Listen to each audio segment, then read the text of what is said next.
ইসলামকে বাদ দিয়ে আমাদের কোনো স্থান নেই। আমরা আজকে রাষ্ট্র সংস্কারের কথা শুনছি,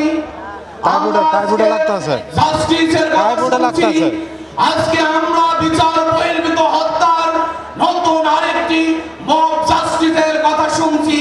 এই সকল কথার সমাধান হলো মুহাম্মদ সাল্লাল্লাহু আলাইহি সাল্লাম, কেবলমাত্র মুহাম্মদ সাল্লাল্লাহু আলাইহি সাল্লাম।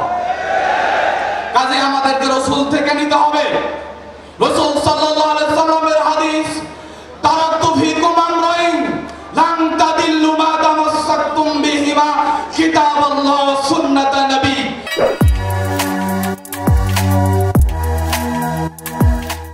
কাজেই রাসূল সাল্লাল্লাহু আলাইহি সাল্লাম সেই দীর্ঘ বছর আগে আমাদেরকে জানিয়েছেন, তোমরা কখনোই পথভ্রষ্ট হবে না, লান তাদিল্লু, কখনোই পথভ্রষ্ট হবে না যদি তোমরা দুইটি জিনিসকে আঁকড়ে ধরো।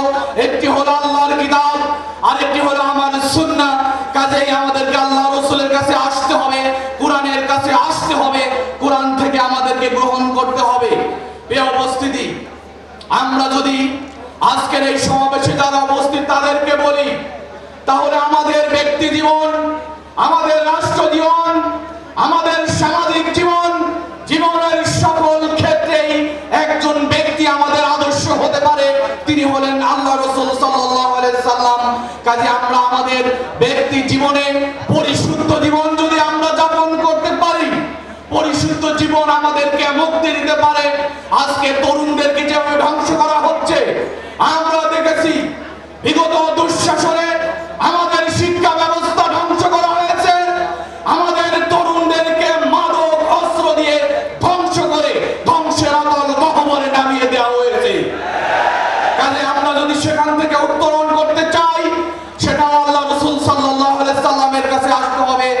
আসুন, আমরা যদি সফল হতে চাই, আমরা যদি পবিত্র জীবন যাপন করতে চাই, আমরা যদি আমাদের এই জাতিকে আবার নতুন করে গঠন করতে চাই, তাহলে অবশ্যই মা আতাকুমুর রাসূলু ফাখুযুহু, আল্লাহ রাসূল যেটা নিয়ে এসেছে সেটাকে গ্রহণ করতে হবে। আনহু ফান্তাহু, আর যেটাকে তিনি নিষেধ করেছে সেটা থেকে আমাদেরকে বিরত থাকতে হবে। আসুন আমরা আমাদেরকে প্রস্তুত করি। এই ময়দান বিগত দুঃশাসনে ইসলামপন্থীদেরকে যেভাবে আমরা দেখেছি, কোর্টে দেখেছি, কারাগারে দেখেছি, এদেশের হাজারো আলেমদের উস্তাদ আলেম ইসলামপন্থী তাদেরকে গ্রেফতার করা হয়েছে, পায়ে ডান্ডা বেরি পরে তাদেরকে আটকিয়ে রাখা হয়েছে। এটা হলো এদেশের ইতিহাস ছিল। কাজে আমরা সেই ইতিহাস চেঞ্জ করতে চাই। যুবকরা রাজপথে নেমেছে, জীবন দেবে, বাতিলকে অবশ্যই এই জমিন গ্রহণ করেনি। যুবকরা অবশ্যই গ্রহণ করার ক্ষেত্রে বলিষ্ঠ ভূমিকা রাখার মধ্য দিয়ে আরেকটি অধ্যায়ের সূচনা করবে ইনশাআল্লাহ। এই উপস্থিতি শেষ করতে চাই। আজকে আমাদের নেতৃবৃন্দ বিভিন্ন সময় বিভিন্ন কথা বলেছে।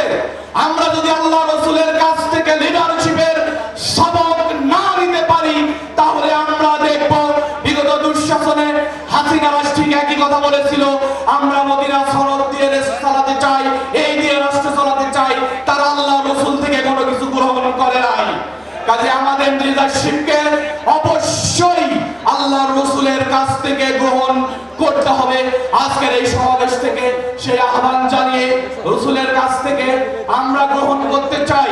রাসূলের থেকে নিয়েই আমরা আমাদের জীবনের সকল সমস্যার সমাধান করতে চাই। সুবহানাকাল্লাহুম্মা বিহামদিক, আশহাদু আল্লা ইলাহা ইল্লা আনতা, আস্তাগফিরুকা ওয়া আতুবু ইলাইক। আসসালামু আলাইকুম ওয়া রাহমাতুল্লাহ।